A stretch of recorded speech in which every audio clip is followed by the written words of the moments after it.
Hello, नमस्कार, राधे राधे मेरे प्यारे साथियों। तो स्वागत है आपके अपने यूट्यूब चैनल स्किल स्मार्ट पर। मैं आप सभी का भाई मनीष। तो भाई पिछली वीडियो में मैंने समझा दिया था पूरा सिलेबस। तो आज आज का वीडियो होगा हमारा सूर्यमंडल। क्या होगा? आज का होगा हमारा सूर्यमंडल अध्याय 1। तो आज आप लोग ध्यान से पढ़िएगा, और अगर बुक है तो बुक सामने रख लीजिएगा ताकि ज़्यादा समझ में आएगा, है ना। तो चलिए स्टार्ट करते हैं, लाइन बाय लाइन पढ़ेंगे ध्यान से, पूरा अंत तक वीडियो देखना है।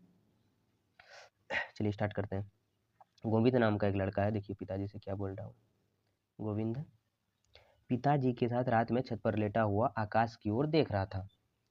कहता है दूर टिमटिमाते तारे उसे अच्छे लग रहे थे। वो पिताजी से पूछ बैठा, पिताजी तारे टिमटिमाते क्यों हैं? बच्चा है तो देखिए मन में उसका सवाल कैसे है। कुछ तारों में कम तो कुछ में ज्यादा चमक क्यों होती है? पिताजी बोले, आसमान में चांद तारों का एक पूरा परिवार होता है। कल हम लोग तारामंडल घूमने चलेंगे, वहीं तुम्हारी समझ में सारी बात आएंगी। ये बात उसके पिताजी ने बोला, है ना। समझ आ गया इतना? चलिए आगे देखते हैं क्या लिखा हुआ है, समझिएगा क्या लिखा हुआ है। अगले दिन गोविंद पिताजी के साथ तारामंडल पहुंचा। उसने प्रवेश द्वार पर ही एक बड़ा सा चित्र देखा। पिताजी ने बताया, यह सूर्य एवं उनके परिवार का चित्र है। जिस प्रकार हमारा अपना परिवार है, उसी प्रकार सूर्य के परिवार में स्वयं सूर्य, ग्रह, उपग्रह, क्षुद्र ग्रह आदि होते हैं। ये सब सूर्य परिवार में आते हैं। समझ रहे हैं? कुछ ही देर के बाद सब लोग तारामंडल में प्रवेश करने लगे थे। गोविंद भी अपने पिता के साथ अंदर गया। गोविंद भी गया था। उसके बाद देखिए, सूर्य सूर्य परिवार का मुखिया, इसके बारे में समझते हैं। सूर्य सूर्य परिवार का मुखिया है। देखिएगा आगे क्वेश्चन भी पूछा जाएगा, सूर्य क्या है, तो आप लोग जवाब दीजिएगा सूर्य परिवार का मुखिया है। क्या है सूर्य परिवार का मुखिया है? इसको ध्यान से, ध्यान में याद रखना है इसको। देखिए आगे क्या है। गोल छत के नीचे लगी कुर्सियों पर वे बैठ गए। थोड़ी देर में उद्घोषक की आवाज गूंजी, नमस्कार, तारामंडल में आपका स्वागत है। अभी हम लोग सौर मंडल की सैर पर जाएंगे, है ना। गोल छतरीनुमा छत पर धीरे धीरे अंधेरा छा गया। तारे टिमटिमाने लगे, है कि नहीं। गोविंद, आगे देखिए क्या लिखा हुआ है, आगे समझते हैं। गोविंद अपनी कुर्सी पर संभल कर बैठ गया। अरे यह क्या, ये तो रात हो गई। तभी आवाज गूंज आई, सौरमंडल के मुखिया से मिलते हैं। इतना कहते ही एक दिशा में चमकते हुए सूर्य के दर्शन होने लगे। पूरा हॉल रोशनी से भर उठा। कुछ ने तो तालियां भी बजा दी, है ना। उद्घोषक की आवाज गूंजी, सूर्य सूर्य परिवार का मुखिया है। यह परिवार का सबसे बड़ा एवं प्रमुख सदस्य है। ये ध्यान में रखना, यह परिवार का सबसे बड़ा एवं प्रमुख सदस्य है। इसको एकदम ध्यान में रखना भाई। सूर्य परिवार के सभी सदस्य प्रायः इसके प्रकाश से ही प्रकाशित होते हैं। सूर्य के पास बहुत ज्यादा रोशनी है ना, और जितना भी ग्रह है, ग्रह के पास रोशनी नहीं है, वो सूर्य के प्रकाश से चमकते हैं, वही बता रहे हैं। दूरबीन से देखने पर सूर्य की सतह से उठती हुई आगे की लपटें दिखाई देती है। इसे इसे क्या कहते हैं? चलिए आगे देखते हैं, इसे क्या कहते हैं? सौर प्रज्वाल कहते हैं। हमारे पृथ्वी से सूर्य कई गुना बड़ा है। ये तो आप लोगों को पता ही होगा कि हमारा पृथ्वी जो है सूर्य से कई गुना बड़ा है कि नहीं। अगर हम सूर्य को क्रिकेट की गेंद माने तो पृथ्वी राई के दाने के बराबर होगा, एकदम छोटा सा दाना। सूर्य को क्रिकेट की गेंद अगर माने तो पृथ्वी एकदम इतना सा हो जाएगा। इसलिए सूर्य बहुत बड़ा है, पृथ्वी बहुत छोटा है। ये बात आप लोग को पता होनी चाहिए। चलिए ग्रह का परिचय, ग्रहों के बारे में जानते हैं, कितने ग्रह होते हैं और वो कौन कौन से। अच्छा लग रहा है आप लोग को वीडियो तो भाई लाइक कर देना, और सब्सक्राइब तो करना ही मत भूलना, वरना वीडियो देख ही नहीं पाओगे मेरा, है ना। सूर्य से थोड़ी ही दूरी पर एक और गोला उभरा जो आकार में सूर्य से छोटा था। गोविंद पिताजी से पूछ बैठा, पिताजी ये चमकने लगा। इतने में कुछ और गोले उभरे और सूर्य के चारों ओर चक्कर लगाने लगे। उद्घोषक की आवाज गूंजी, ये 8 गोले सूर्य परिवार के सदस्य हैं, इन्हें ग्रह कहते हैं। तो याद हुआ, ये ग्रह 8 ग्रह होते हैं। कुल कितने ग्रह हैं भाई? 8 ग्रह हैं। इसको एकदम याद रखना है कि ऑब्जेक्टिव में काम देगा, सब्जेक्टिव में भी आगे जब क्वेश्चन आंसर कराऊंगा तो ध्यान से। ये 8 सूर्य परिवार के सदस्य, इन्हें ग्रह कहते हैं। इनमें स्वयं प्रकाश नहीं होती, ये सूर्य के प्रकाश से प्रकाशित होते हैं। तो मैंने बताया कि इसमें प्रकाश नहीं होती, ग्रहों में अपनी प्रकाश नहीं होती, वो सूर्य के प्रकाश से ही चमकते हैं। ये बात समझ आई। एक तीर का चिन्ह बारी बारी से सभी ग्रहों पर जाने लगा। उद्घोषक ने, चलिए आगे देखिए क्या लिखा है। लिखा है, उद्घोषक ने उनका नाम बताया, बुध, शुक्र, पृथ्वी, मंगल, बृहस्पति, शनि, अरुण, वरुण। ये 8 ग्रह आप लोगों को याद करने हैं। क्या करना है मेरे भाई?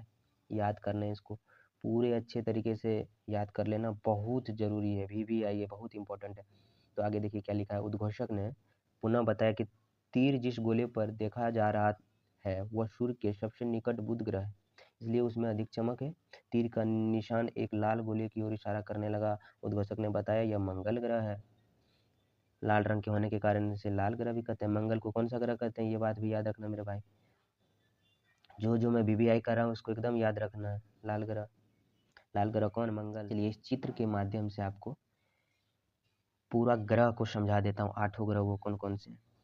पहला देखिए बुध हो जाएगा जो सूर्य के सबसे निकट है। दूसरा हो जाएगा शुक्र। तीसरा हो जाएगा पृथ्वी। चौथा हो जाएगा मंगल। और कुछ क्षुद्र ग्रह हैं। उसके बाद हमारा 4 हो गया।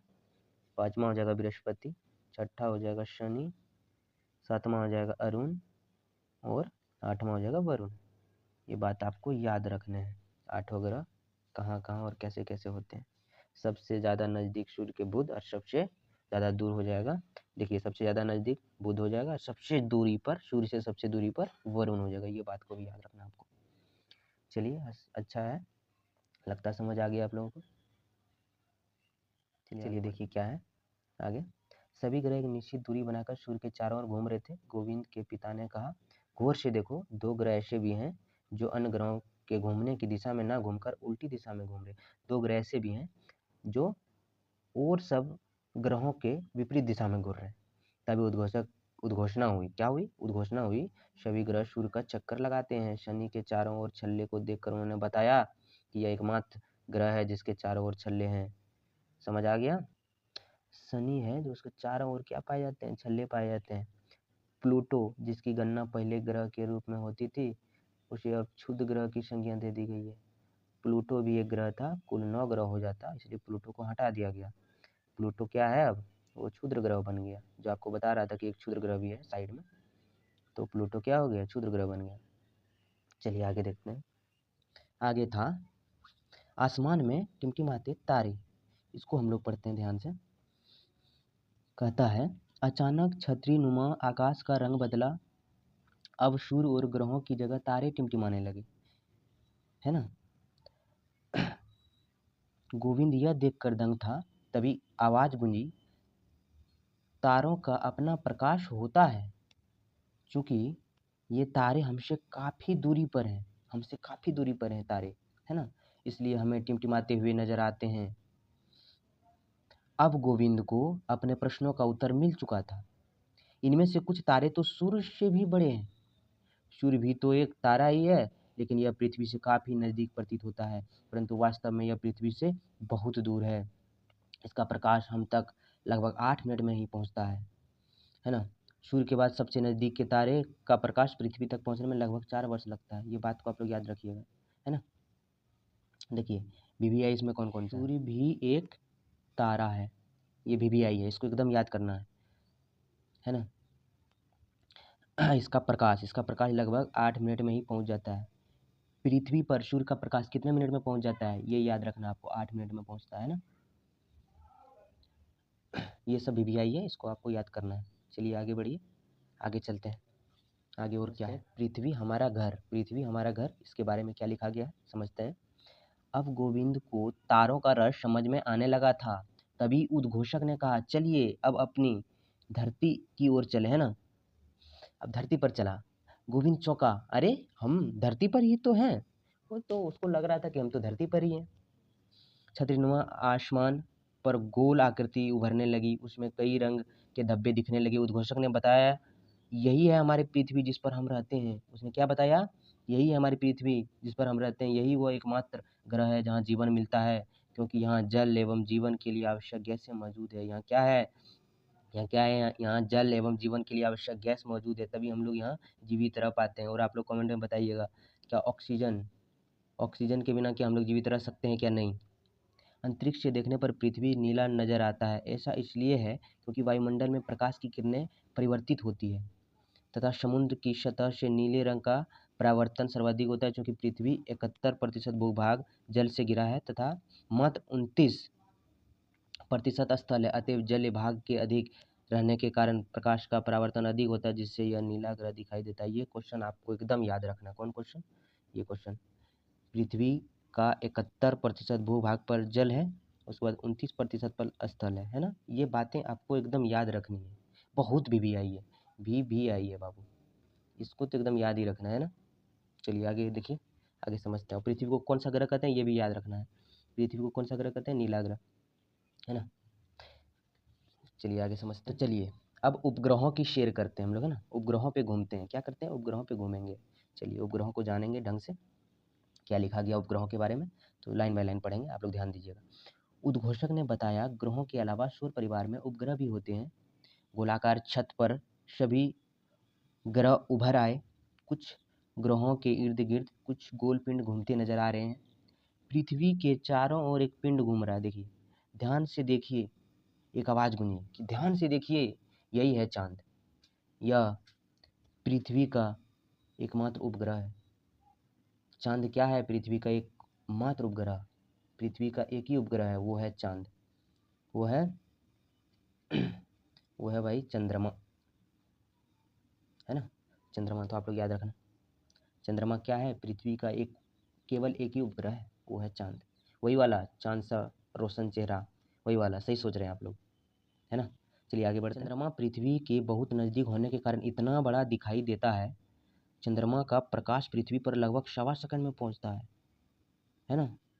चंद्रमा पृथ्वी की एक परिक्रमा 27 दिन 28 घंटे में पूरी करता है। कितना? इससे बता देता हूँ, 27 दिन 8 घंटे में पूरी करता है। 8 घंटे, याद रखिएगा, 8 घंटे में पूरी करता है। इतने ही समय में वो अपने अक्ष पर भी एक बार घूम जाता है। यही कारण है, आगे देखते हैं हम लोग। तो यही कारण है कि हमें सदैव चंद्रमा एक ही चेहरा दिखाई देता है। चंद्रमा का जो है ना, देखिएगा, हम लोग आधा ही भाग देख सकते हैं, है कि नहीं। यही कारण है उसका। चंद्रमा पर ना तो जल है और ना ही वायु। ना जल है वहाँ, ना ही वायु। यह दिन में बहुत अधिक गर्म और रात में बहुत अधिक ठंडा रहता है ना। इसका धरातल उबड़ा खबड़ा है। कैसा है? उबड़ा खबड़ा है, उबड़ खाबड़, गड्ढा गुड्डी, है ना। और इस पर मिट्टी भी नहीं है, मिट्टी भी नहीं है। सभी उपग्रह अपने ग्रह के चारों ओर घूमते हैं। सभी उपग्रह कहाँ घूमते हैं? अपने ग्रहों के चारों ओर, अपने ग्रहों के चारों ओर, है कि नहीं। ये ग्रह है तो इसके चारों ओर ऐसे ऐसे घूमते हैं, ऐसे ऐसे। कुछ ग्रहों के तो कई उपग्रह हैं, कुछ ग्रहों के तो बहुत सारे उपग्रह हैं, लेकिन क्या है, किसी किसी को तो एक भी नहीं है, किसी को तो एक भी नहीं है। अकेले बृहस्पति के 63 तथा शनि के 62 उपग्रह हैं। बृहस्पति के कितने उपग्रह हैं? 63, और शनि के 62। इसको याद रखना है। बुध और शुक्र का कोई भी उपग्रह नहीं है। बुध और शुक्र का कोई भी उपग्रह नहीं है, ये भी याद रखना है। शनि ग्रह का टाइटन सबसे बड़ा उपग्रह है। टाइटन सबसे बड़ा उपग्रह शनि ग्रह का। किसका? ये ग्रह और उपग्रह वाला मैं आगे शॉर्ट वीडियो में आपको समझा दूंगा, उसको एक बार देख लेना है चैनल पर जाके। उपग्रहों का भी अपना प्रकाश नहीं होता, ये भी सूर्य का प्रकाश से ही चमकता है ना। इसके पास भी अपना प्रकाश नहीं होता, ये भी सूर्य के प्रकाश से ही चमकते हैं। ये बात को ध्यान में रखना। चलिए आगे बढ़ते हैं। आगे है, इसी के साथ उद्घोषक ने सभी दर्शकों को तारामंडल पहुंचकर सूर्य परिवार की वैज्ञानिक जानकारी प्राप्त करने के लिए धन्यवाद दिया। कहा कि सभी खगोलीय घटनाएं वैज्ञानिक दृष्टिकोण से समझना और जानना चाहिए, न कि परंपरागत एवं अंधविश्वासों से। शो समाप्त हुआ और सभी लोग बाहर निकलने लगे, है कि नहीं। इतना तक हो गया। देखिए यहाँ एक चित्र है, चित्र को समझते हैं। ये चित्र में क्या है? चंद्रमा द्वारा पृथ्वी का परिक्रमा। देखिए चंद्रमा इस पृथ्वी के चारों ओर घूमता है, ऐसे ऐसे, है कि नहीं। इसको ध्यान से समझना है। चलिए आगे बढ़ते हैं। तो मेरे भाई, मेरे मित्र, मेरे दोस्त, कहाँ हैं हम लोग? गोविंद ने उत्साहपूर्वक कहा, आज मैंने नई नई बातें सीखी। उसके पिताजी ने कहा, उन्होंने कुछ बातें नहीं बताई। उनके पिताजी ने कहा, सब बात तो हमने सीखी, लेकिन कुछ बातें उसने नहीं बताई। देखिए उसके पिताजी क्या क्या बता रहे हैं। सौर परिवार में तारों, ग्रहों एवं उपग्रहों के अतिरिक्त बहुत सारे छोटे छोटे पिंड भी सूर्य का चक्कर लगाते हैं। उसने ये भी बताया कि ग्रह और उपग्रहों के अलावा भी कुछ है जो सूर्य का चक्कर लगाता है। वो क्या है? देखिए, इन्हें क्षुद्र ग्रह कहते हैं। बताइए क्या कहते हैं? इन्हें क्षुद्र ग्रह कहते हैं। ये मंगल एवं बृहस्पति की कक्षाओं के बीच है ना। मंगल और बृहस्पति के बीच में क्या है? इसी के बीच में खाली जगह आपको बताया था पहले कि क्षुद्र ग्रह है कुछ, है ना। खगोलविदों का मानना है कि ये ग्रह के ही टूटे हुए भाग हैं जो आकाश में इधर उधर घूमते रहते हैं। सबसे बड़ा क्षुद्र ग्रह साइरस है। क्या है? साइरस है। साइरस याद रखिएगा। क्या है? साइरस। तो ये जो ग्रहों की परिक्रमा अवधि एवं उपग्रहों की संख्या का विवरण जो है, ये मैं आपको शॉर्ट वीडियो में पढ़ाऊंगा। शॉर्ट वीडियो में डाल दूंगा इसका, आप लोग देख लेना, है ना। इसका देख लेना, इसको मैं छोड़ रहा हूँ। आगे बढ़ते हैं, चलिए समझते हैं आगे क्या है। हाल के अनुसंधान एवं खोजों के उपरांत प्लूटो को ग्रहों की सूची से निकाल दिया गया। ये तो आपको बता दिया पहले ही कि प्लूटो भी ग्रह होता तो अगर 9 ग्रह हो जाता सब लेके, है ना। उसको हटा दिया। देखिए, कभी कभी आकाश के टूट कर गिरते हुए तारे दिखाई देते हैं। ये है क्या? नहीं। कभी ऐसा लगता है आसमान से तारे टूट कर गिर रहे हैं? ये तारे नहीं होते, बल्कि ये पत्थर के छोटे छोटे टुकड़े होते हैं जो सूर्य के चारों ओर चक्कर लगाने वाले पिंडों से टूट कर गिरते हैं। इन्हें उल्का पिंड कहते हैं। इन्हें क्या कहते हैं बाबू? उल्का पिंड। इन्हें उल्का पिंड कहते हैं। ये बात याद रखना, इन्हें क्या कहते हैं? उल्का पिंड। जो तारे जो वो टूट के गिरते दिखाई दे प्रतीत होते हैं ना, वो तारे नहीं होते, वो उल्का पिंड। क्या होते? वो उल्का पिंड होते हैं। टूट कर गिरने की प्रक्रिया में वायु के साथ घर्षण के कारण ये गर्म होकर जल जाता है ना, जिससे प्रकाश उत्पन्न होता है। कई बार उल्का पूरी तरह जले बिना पृथ्वी पर गिर जाते हैं, जिससे धरातल पर गड्ढे बन जाते हैं। ये बात आप लोगों को पता होगा। जब भी ये टूट कर गिरता है तो पृथ्वी पर गड्ढे बन जाते हैं, है क्या नहीं। उल्का पिंड जब गिरते हैं तो पूरा गड्ढे हो जाते हैं। ये बात को समझना है। देखिए, हमारा मिल्की वे, आकाशगंगा, इसी को कहते हैं मिल्की वे, है ना। समझिएगा ध्यान से। आगे बढ़ते हैं, आगे क्या लिखा गया उसको भी समझते हैं। अच्छा लग रहा है वीडियो तो भाई लाइक भी कर देना यार, और सब्सक्राइब तो करना मत भूलना।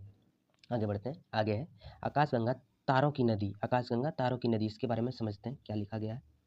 इसके अलावा ब्रह्मांड में अनेक आकाशगंगा भी हैं। ब्रह्मांड में अनेक आकाशगंगा भी हैं। गोविंद ने पूछा, ये आकाशगंगा क्या है पिताजी? इसने क्या पूछा? ये आकाशगंगा क्या है? ये आकाशगंगा आखिर क्या है? मिल्की वे क्या है? चलिए समझते हैं।